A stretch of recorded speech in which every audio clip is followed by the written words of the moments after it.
Hello students, आज की class में हम लोग डिस्कस करने वाले हैं the field of an electric dipole. ठीक है, इलेक्ट्रिक डाइपोल में उसकी एक्सिस पे एंड उसके इक्वेटोरियल प्लेन पे इलेक्ट्रिक फील्ड क्या होती है वो हमें डिस्कस करना है, वो आज की क्लास में हमें डिस्कस करना है। इससे पहले वाली क्लास में अगर आपको याद हो तो हमने डिस्कस किया था इलेक्ट्रिक डाइपोल। ठीक है, अगर क्विकली थोड़ा सा रिवाइज करवाऊँ तो हमें पता है कि इलेक्ट्रिक डाइपोल हम किसको कहते हैं, जिसमें दो चार्ज हो जिसका मैग्नीट्यूड कैसा हो, सेम हो, बट उसका साइन कैसा हो, ऑपोजिट। ये प्लस है तो ये कैसा होगा, माइनस। यहाँ पे बीच में डाइपोल का सेंटर होगा और दोनों चार्जेस के बीच में छोटा सा डिस्टेंस होगा जिसको हम कह देते हैं 2a। ठीक है, ये जो बनता है उसको हम कहते हैं इलेक्ट्रिक डाइपोल। मैंने इसके एग्जाम्पल्स भी आपको दिए थे, HCl, NaCl, इस सबको हम क्या कहते हैं, डाइपोल कहते हैं। फिर हमने ये भी देखा था डाइपोल की डाइपोल मोमेंट होती है जिसका फॉर्मूला होता है P = Q2a। ये एक वेक्टर फिजिकल क्वांटिटी होती है, इसका डायरेक्शन जो है वो होता है negative charge to positive charge. ठीक है, इतना हमने डिस्कस किया था। साथ में ना एक चीज़ आपको नोट करके लिखनी है जो मैं इससे पहले वाली क्लास में नहीं बताया था, नोट करके लिखना है। एक पॉइंट होता है पॉइंट डाइपोल, ठीक है, जो NCERT में दे रखा है, शायद MCQ में आ जाए, पॉइंट डाइपोल। तो पॉइंट डाइपोल क्या होता है, तो सिंपल सी बात है, डाइपोल का जो भी फॉर्मूला है उसमें आप लिमिट ले लो, 2a टेंस टू 0 की लिमिट ले लो। क्या ले लो, 2a tends to 0 point dipole के लिए। पॉइंट डाइपोल मतलब छोटी सी डाइपोल, तो छोटी सी डाइपोल है तो इन दोनों के बीच का डिस्टेंस कितना होगा, नियरली 0। ठीक है, साथ साथ आप दूसरी भी कंडीशन ले सकते हो कि Q टेंस टू होगा इनफाइनाइट।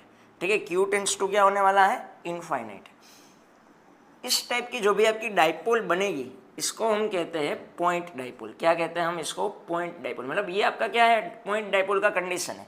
पॉइंट डाइपोल के लिए दोनों चार्ज के बीच का डिस्टेंस नियरली 0 होगा और आपका चार्ज की जो वैल्यू हो काफ़ी ज़्यादा होगी। क्यों, क्योंकि ये दोनों मल्टीप्लिकेशन में ना, मानो अपने चार्ज को काफ़ी ज़्यादा नहीं भी किया तो ये नियरली 0 है तो पूरा नियरली 0 हो जाएगा, तो डाइपोल मोमेंट ही नियरली 0 हो जाएगा। ठीक है, इसलिए हम मेन जो कंडीशन ना वो ये है कि 2a टेंस टू 0। ठीक है, साथ साथ हम दूसरी कंडीशन इसलिए लिखते हैं कि पूरा डाइपोल मोमेंट जो है वो 0 ना हो जाए।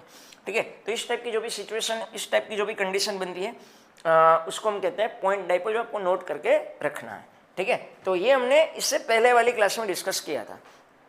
आज की क्लास में हमें डिस्कस करना है मोस्ट इंपॉर्टेंट जो अपना क्वेश्चन हो जाता है 4 मार्क्स के लिए, जो है the field of an electric dipole. ठीक है, तो हमें डाइपोल के एक्सिस पे, डाइपोल की जो एक्सिस होती है, जैसे कि ये डाइपोल है तो यहाँ पे अगर मैं ड्रॉ करूँ, जैसे कि यहाँ पे मैं ऐसे ड्रॉ कर रहा हूँ तो ये डाइपोल की एक्सिस हुई। तो डाइपोल की एक्सिस पे मानो कि यहाँ पे सपोज कि मैंने रैंडम कोई पॉइंट किया P, यहाँ पे मुझे क्या करना है, इलेक्ट्रिक फील्ड फाइंड करनी है। ठीक है, एंड दूसरी हमें इक्वेटोरियल प्लेन। इक्वेटोरियल प्लेन मतलब कि डाइपोल के परपेंडिकुलर एक प्लेन है, ऐसा इमेजिन करो। ऐसा यहाँ पे मैंने सेंटर पे एक प्लेन रखा है, तो वो प्लेन के ऊपर कोई पॉइंट P रखा है मैंने, वहां पे भी मुझे क्या करना है, इलेक्ट्रिक फील्ड फाइंड करना है। अगर 4 मार्क में आता है तो आपको दोनों ही डेरिवेशन करने पड़ेंगे। अगर 2 मार्क्स में आता है तो कोई आपको एग्जाम में मेंशन होता है कि एक्सिस है तो इक्वेटोरियल प्लेन पे आप डाइपोल की इलेक्ट्रिक फील्ड जो है वो फाइंड करो। ठीक है, चलो तो हम स्टार्ट करते हैं। हम पहले स्टार्ट करेंगे 4 points on the axis and then हम करेंगे 4 points on the equatorial plane. तो हमें पहले क्या करना है, हमें पहले करना है डाइपोल की एक्सिस पे इलेक्ट्रिक फील्ड को फाइंड करना है। ठीक है, चलो ओके, तो अभी मैं इसको हटा रहा हूं। हमें पहले करना है 4 points on the axis of dipole. तो पहले तो मैं यहाँ पे एक डाइपोल बनाता हूँ। जैसे कि आप जानते हो कि इस टाइप की कोई यहाँ पे मैंने एक लाइन बनाई है। ठीक है, डाइपोल में क्या होता है आपको पता है कि एक चार्ज होता है प्लस, एक चार्ज होता है माइनस। यहाँ पे बीच में डाइपोल का मानो कि सेंटर है। ठीक है, उसको मैं O बोल देता हूँ और दोनों ही चार्ज के बीच का डिस्टेंस जो है वो 2a होता है। सेंटर से पहले चार्ज का डिस्टेंस a है, सेंटर से दूसरे चार्ज का डिस्टेंस जो है वो है a है, और दोनों चार्जेस के बीच का डिस्टेंस कितना होता है, 2a जितना होता है। इतना हमें पता है। अब हमें क्या करना है, हमें करना है डाइपोल की एक्सिस पे इलेक्ट्रिक फील्ड फाइंड करनी है। ठीक है, तो पहले मैं क्या करता हूँ, डाइपोल की एक्सिस बना देता हूँ। चलो, तो ये रही डाइपोल की एक्सिस। नहीं,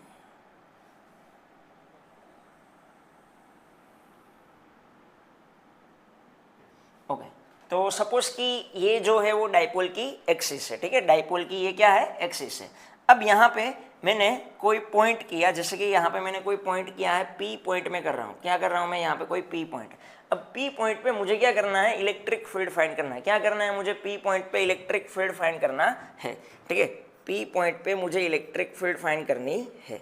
तो क्या होगा, देखो पी पॉइंट पे होने क्या वाला है, पी पॉइंट पे दो तरीके से इलेक्ट्रिक फील्ड होगी। पहले तो मैं एक और चीज यहाँ पे आपको बताता हूँ कि ये जो पी पॉइंट है ना, वो डाइपोल के सेंटर से, कहाँ से, डाइपोल के सेंटर से आर जितनी दूरी पे है। कितनी दूरी पे है, आर जितनी दूरी पे है। डाइपोल के सेंटर से पी पॉइंट तक का जो डिस्टेंस है वो कितना है, आर जितना है। अब मुझे पी पॉइंट पे क्या करना है, इलेक्ट्रिक फील्ड फाइंड करनी है। तो आप जरा सोचो, पी पॉइंट पे जो भी इलेक्ट्रिक फील्ड होगी वो किस किस की वजह से होगी। पी पॉइंट पे इलेक्ट्रिक फील्ड होगी एक तो प्लस क्यू की वजह से, और एक किसकी वजह से होगी, एक माइनस क्यू की वजह से होगी। तो पी पॉइंट पे जो भी इलेक्ट्रिक फील्ड होने वाली है वो एक होने वाली है प्लस क्यू की वजह से, एंड एक होने वाली है माइनस क्यू की वजह से। यस और नो, ओके। हर एक चार्ज के पास क्या होता है, इलेक्ट्रिक फील्ड होता है। इससे पहले वाली क्लास में ये सब हमने डिस्कस कर लिया है, ठीक है। तो पी पॉइंट पे इलेक्ट्रिक फील्ड जो होगी वो होगी एक प्लस क्यू की वजह से होगी, एंड एक होगी माइनस क्यू की वजह से। अब थोड़ा ध्यान से देखो, यहाँ पे हम क्या कर रहे हैं, वेक्टर सम कर रहे हैं। क्या कर रहे हैं, वेक्टर सम कर रहे हैं। तो हमें क्या ध्यान रखना पड़ेगा, डायरेक्शन का ध्यान रखना पड़ेगा, ओके। तो अगर मैं यहाँ पे डायरेक्शन दिखाऊं, क्या करूं मैं यहाँ पे डायरेक्शन दिखाऊं, तो प्लस क्यू की वजह से जो फील्ड होगी उसका डायरेक्शन क्या होगा, जरा सोचो।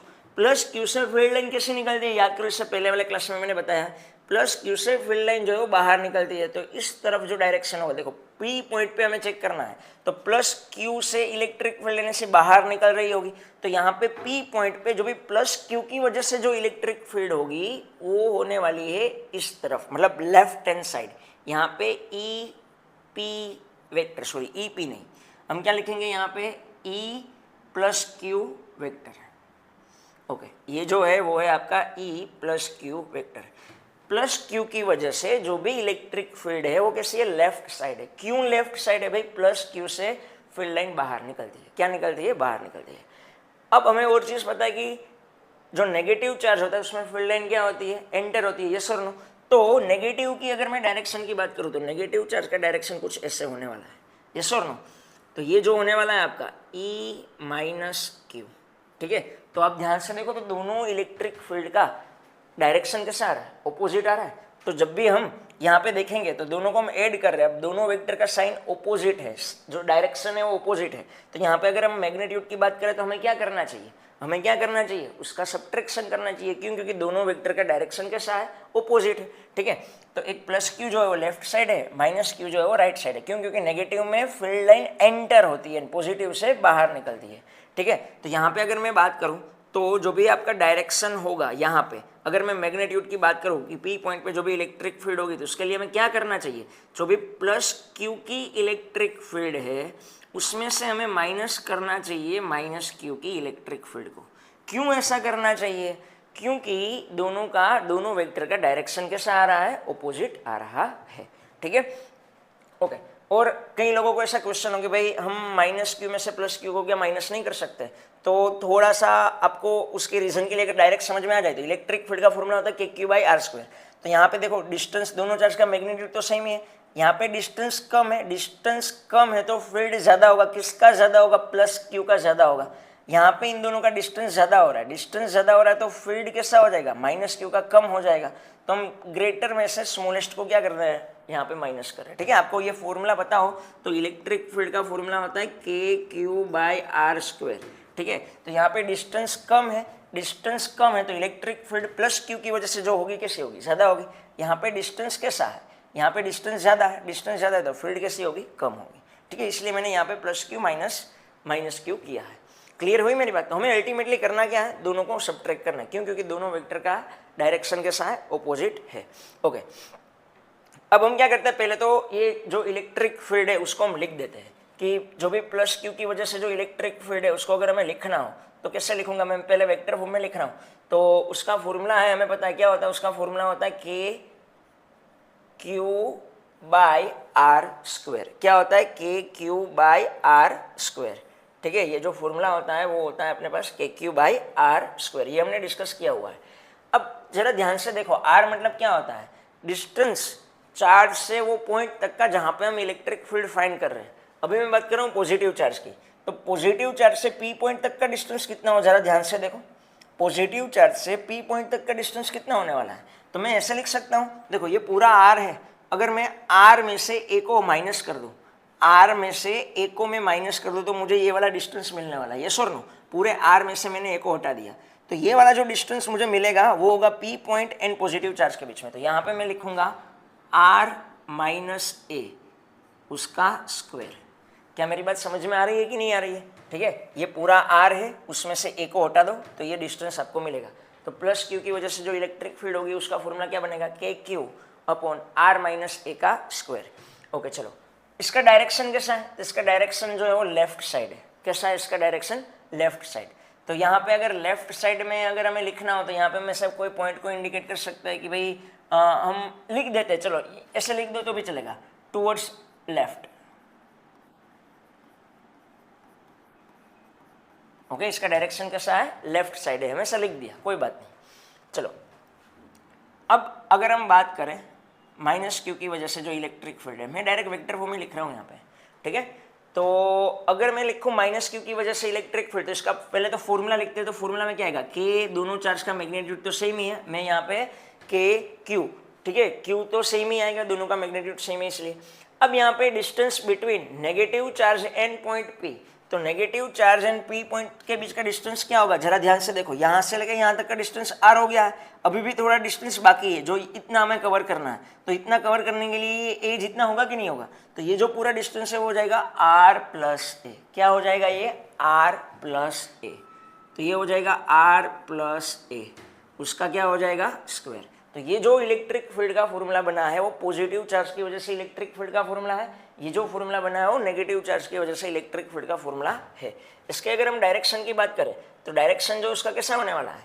इसका डायरेक्शन कैसा है? राइट साइड है, तो हम ऐसा डायरेक्ट लिख देते टुवर्ड्स राइट, ठीक है। इसका डायरेक्शन कैसा है? राइट साइड है। अब हमें पता है, देखो सीधी सी बात है, ये मैंने पहले भी बताया, आर में से ए को माइनस करो और आर में ए को ऐड करो, तो सीधी सी बात है ये वाला कम होगा, ये कम होगा तो ये इसका मैग्नीट्यूड ज्यादा होगा, इसका मैग्नीट्यूड कैसा है? कम। ये मैंने पहले ही डिसाइड आपको बता दिया था कि प्लस क्यू का मैग्नीट्यूड ज्यादा होने वाला है, माइनस क्यू का मैग्नीट्यूड क्या होने वाला है? कम होने वाला है। तो अब हमें क्या करना है? इन दोनों को सब्ट्रैक्ट करना है, ठीक है। यहाँ पे अगर हम मैग्नीट्यूड की बात करें तो दोनों को क्या करना है? सब्ट्रैक्ट करना है। तो अगर मैं यहाँ पे दोनों को सब्ट्रैक्ट करूँ, पी पॉइंट की इलेक्ट्रिक फील्ड के लिए वापस से हम लिखें मैग्नीट्यूड में, तो यहाँ पे क्या होगा? देखो हमें दोनों को सब्ट्रैक्ट करना है, तो एक चीज़ आप डायरेक्ट बताओ मुझे, क्या डायरेक्ट बताओ कि अगर मैं दोनों को सब्ट्रैक्ट कर रहा हूँ तो क्या डायरेक्ट कॉमन निकलने वाला है? जरा ध्यान से सोचो, मुझे इन दोनों को क्या करना है? सब्ट्रैक्ट करना है, मैग्नीट्यूड को, ठीक है। अभी हम डायरेक्शन की बात नहीं कर रहे, मैग्नीट्यूड को अगर मुझे सब्ट्रैक्ट करना है तो क्या कॉमन निकलने वाला है? तो कॉमन निकलने वाला है के क्यू। के क्यू जो है वो क्या निकलने वाला है? कॉमन निकलने वाला है, यस और नो? ठीक है, तो यहाँ पे बचेगा क्या? प्लस में से माइनस को सब्ट्रैक्ट कर रहे हैं तो यहाँ पे ऐसा बचेगा 1 अपॉन आर माइनस ए का square minus 1 upon R plus A का स्क्वायर, ठीक है। इतना क्लियर हुआ कि नहीं हुआ? यहाँ पे मैंने क्या किया? ये वाले इक्वेशन में मैंने दोनों का मैग्नीट्यूड को सब्स्टिट्यूट किया, प्लस का मैग्नीट्यूड ये रहा, माइनस का मैग्नीट्यूड ये रहा, दोनों में से के क्यू को कॉमन निकाल लिया और यहाँ पे बीच में माइनस का साइन था, यहाँ पे माइनस का साइन आ गया है। क्या इतना समझ में आया? ठीक है। अब अगर हम आगे बढ़े तो यहाँ पे मैं क्या करता हूँ, के क्यू तो एज इट इज ही रहा, ठीक है। इसको यहाँ पे अगर हम एलसीएम में लिखे तो हम ऐसे लिख सकते हैं ना, आर प्लस ए, उसका क्या होने वाला है? Whole square minus R minus A, उसका क्या हो जाएगा?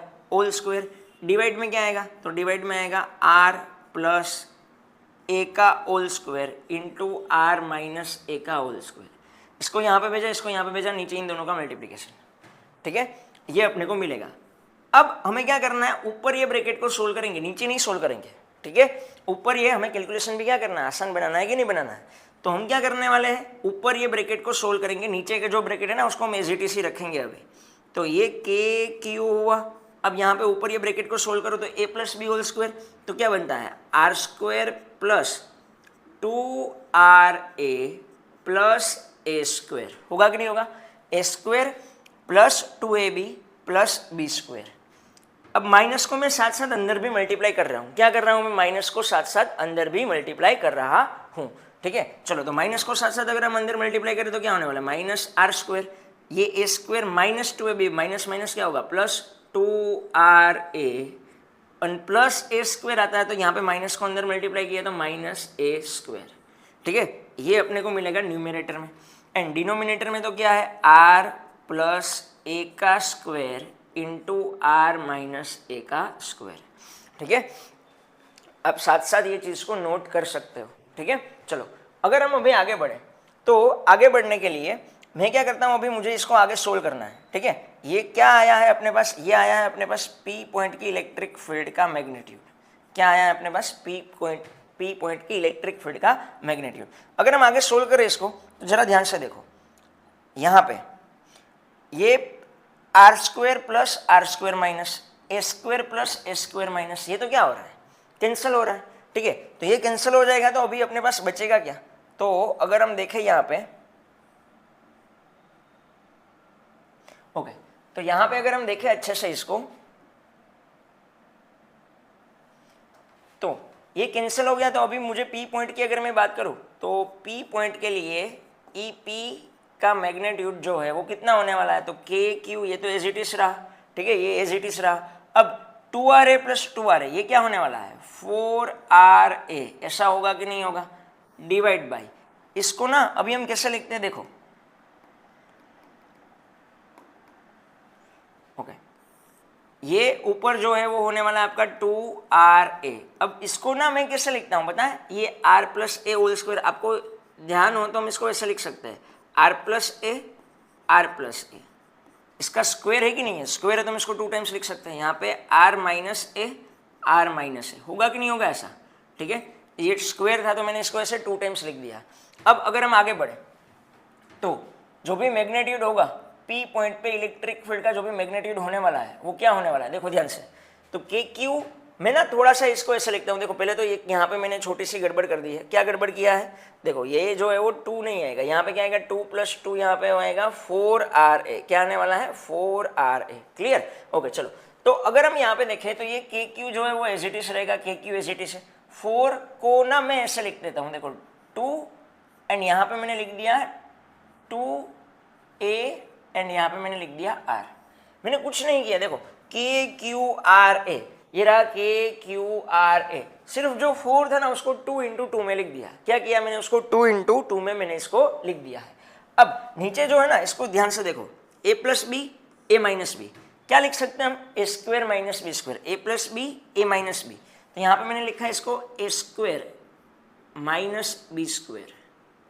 अब यहाँ पे भी है A plus B A minus B, तो वापस से क्या लिख सकते हैं हम, A square minus B square. तो ऐसा कितनी बार हो गया, ऐसा 2 बार हो गया, तो यहाँ पे मैं डायरेक्ट स्क्वायर कर देता हूँ। ठीक है, तो नीचे हम सोल्व किए बिना ही डायरेक्ट हमने लिख दिया है कि R square minus A square, उसका क्या आ जाएगा, होल स्क्वायर हो जाएगा। क्लियर हुई मेरी बात यहाँ तक। ठीक है, आपको साथ साथ थोड़ा सा समझना पड़ेगा, अगर आपको कुछ समझ में नहीं आता तो आप नीचे कॉमेंट करके आप बता सकते हो। चलो अब यहाँ पे अगर हम देखें तो ध्यान से देखो, ये Q2A को हम क्या लिख सकते हैं, Q2A को क्या लिख सकते हैं, थोड़ा याद करके बताओ मुझे। Q2A को हम लिख सकते हैं P, राइट, डाइपोल मोमेंट का फॉर्मूला याद करो, मैंने बताया था P इज इक्वल टू होता है Q2A, यस और नो। तो इसको मैं लिख देता हूँ P, तो ये आ जाएगा 2KP into R upon R square minus A square, उसका क्या आ जाएगा, स्क्वायर हो जाएगा। ओके, तो ये अपना जो यहाँ पे अपने को मिला है वो क्या मिला है, 2KPR upon R square minus A square का होल स्क्वायर।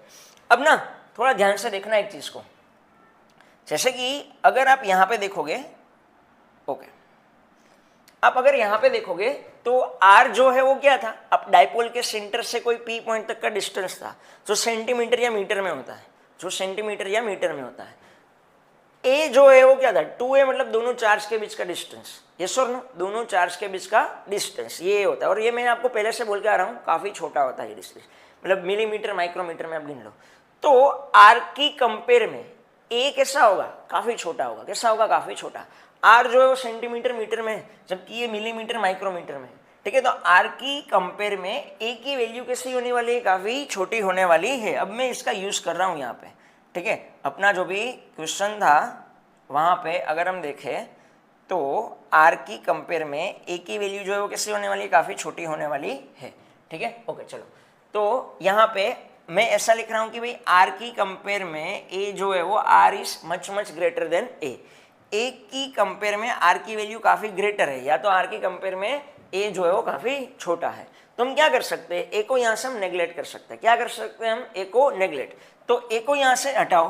तो अगर आप A को यहाँ से हटाओगे तो आपको जो P पॉइंट पे इलेक्ट्रिक फील्ड मिल रहा है वो कितना मिलेगा, तो वो मिलेगा 2kpr। ये तो एज इट इज रहेगा, हमें ए को नेग्लेक्ट कर देना है, तो क्या होगा आर स्क्वायर, उसका भी क्या हो जाएगा स्क्वायर, होगा कि नहीं होगा। ए को हटा दिया, ए को यहाँ पे हमने ले लिया है कि ए की वैल्यू मानो नियरली 0 है, ऐसा हमने ले लिया है कि आर की कंपेयर में ए। अब आर की वैल्यू काफ़ी ज़्यादा है, उसमें से ए को सब्ट्रैक्ट करो नहीं करो कोई फर्क पड़ता नहीं है, तो यहाँ पे ये लिखना वैसे सही नहीं है, बट आर की कंपेयर में हमने ए को क्या कर लिया है, नेग्लेक्ट कर दिया है, ठीक है। तो यहाँ पे ए को हमने नेग्लेक्ट किया तो क्या बचेगा, आर का स्क्वायर उसका स्क्वायर। अब फिर यहाँ पे अगर मैं आगे लिखूँ तो क्या आएगा, 2kpr डिवाइड बाई क्या आने वाला है, आर की पावर 4, होगी कि नहीं होगी ऐसी। अब यहाँ पे आप ध्यान से देखो तो ये आर से आर क्या हो जाएगा, कैंसिल हो जाएगा, तो यहाँ पे अपने को क्या मिलेगा 2kp बाई आर क्यूब। क्या मिला अपने को 2kp बाई आर क्यूब। क्या मिला, ये हमें p पॉइंट पे इलेक्ट्रिक फील्ड मिली, क्या मिली हमें 2kp by are cube. Dipole की एक्सिस पे इलेक्ट्रिक फील्ड का फॉर्मूला आया, क्या होता है 2kp बाई आर क्यूब। अगर हमें इसको वेक्टर फॉर्म में लिखना हो, कैसे लिखना हो, हमें इसको वेक्टर फॉर्म में लिखना हो, तो वेक्टर फॉर्म में लिखना हो तो हमें पता है ये पोर्शन जो है वो क्या मिल देता है, हमें मैग्नीट्यूड देता है, एंड वेक्टर के पास क्या होता है, मैग्नीट्यूड एंड डायरेक्शन दोनों होता है। अगर हम वेक्टर की बात करें तो यहाँ पे अगर आप ध्यान से देखोगे डायग्राम को, ठीक है, अगर आप ध्यान से देखोगे डायग्राम को, तो एक इलेक्ट्रिक फील्ड इस तरफ है, एक इलेक्ट्रिक फील्ड इस तरफ है। हमें पता है कि प्लस वाले इलेक्ट्रिक फील्ड का मैग्नीट्यूड ज़्यादा है, माइनस वाले का कम है, मतलब इस तरफ ज़्यादा, आप ऐसा इमेजिन करो, इस तरफ ज़्यादा फोर्स लग रहा है, इस तरफ कम फोर्स लग रहा है। आपने कोई चीज़ ऐसी रखी है, इस तरफ ज़्यादा फोर्स लग रही है, इस तरफ कम फोर्स लग रहा है, तो अल्टीमेटली ऑब्जेक्ट कहाँ पे जाएगा, इस तरफ जाएगा कि नहीं जाएगा, जहाँ पे ज़्यादा फोर्स लग रहा है उस तरफ। तो इस तरफ ज़्यादा इलेक्ट्रिक फील्ड है तो इसका डायरेक्शन भी कैसा होगा, इस तरफ ही होगा कि नहीं होगा। अब जरा देखो ध्यान से, डाइपोल मोमेंट का डायरेक्शन कैसा होता है, नेगेटिव टू पॉजिटिव, तो डाइपोल मोमेंट का डायरेक्शन भी इस तरफ है। अपना electric field, net electric field जो है पी पॉइंट पे, उसका डायरेक्शन भी लेफ्ट साइड ही है, ठीक है। तो दोनों का डायरेक्शन लेफ्ट साइड ये है, तो अगर मैं यूनिट वेक्टर यूज कर रहा हूँ, तो यूनिट वेक्टर अगर मैं यहाँ पे यूज कर रहा हूँ तो मैं डायरेक्ट यहाँ पे ऐसा लिखूंगा कि ओके, तो यहाँ पे मैं डायरेक्ट ऐसा लिखूंगा कि पी कैप, यहाँ पे ये जो पी कैप लिखा है इसका मतलब क्या हुआ कि आपकी नेट इलेक्ट्रिक फील्ड का डायरेक्शन जो है वो डाइपोल मोमेंट के डायरेक्शन में है। कैसा है, नेट इलेक्ट्रिक फील्ड का जो डायरेक्शन दे रखा है आपको, कैसे दे रखा है, डाइपोल मोमेंट के डायरेक्शन में दे रखा है, ठीक है। तो ये आया आपका डाइपोल की एक्सिस पे इलेक्ट्रिक फील्ड का formula, 2kp by are cube into p cap. आपकी जो भी पी पॉइंट पे, डाइपोल की एक्सिस के पी पॉइंट पे इलेक्ट्रिक फील्ड है, उसका डायरेक्शन डाइपोल मोमेंट के डायरेक्शन में ही है, एंड उसका मैग्नीट्यूड जो है वो है 2kp बाई आर क्यूब, ठीक है। आपको k की वैल्यू पता है, k की वैल्यू क्या होती है 2, k की वैल्यू होती है 1/4 पाई एप्सिलॉन नॉट। k की वैल्यू लिखी, p को ऐसे ही रखा, यहाँ पे आर क्यूब है और यहाँ पे पी कैप है, फिर 2 से 2 को कैंसिल कर सकते हो, तो आप नया फॉर्मूला एक बन जाएगा p/2 pi epsilon naught r cube p cap, ठीक है। तो आप ये फॉर्मूला भी यूज़ कर सकते हो। याद रखने के लिए ये फॉर्मूला जो है वो ईजी होता है, क्या होता है कि भाई 2kp बाई आर क्यूब। तो ये हुआ आपका डाइपोल की एक्सिस पे इलेक्ट्रिक फील्ड का फॉर्मूला, ठीक है, जो 2 से 3 मार्क्स में आ सकता है। अब नेक्स्ट क्लास में हम लोग डिस्कस करेंगे डाइपोल के इक्वेटोरियल प्लेन पे इलेक्ट्रिक फील्ड क्या होती है। ये दोनों ही क्वेश्चन मिलके 4 मार्क्स में आ सकते हैं। क्लियर, ओके चलो।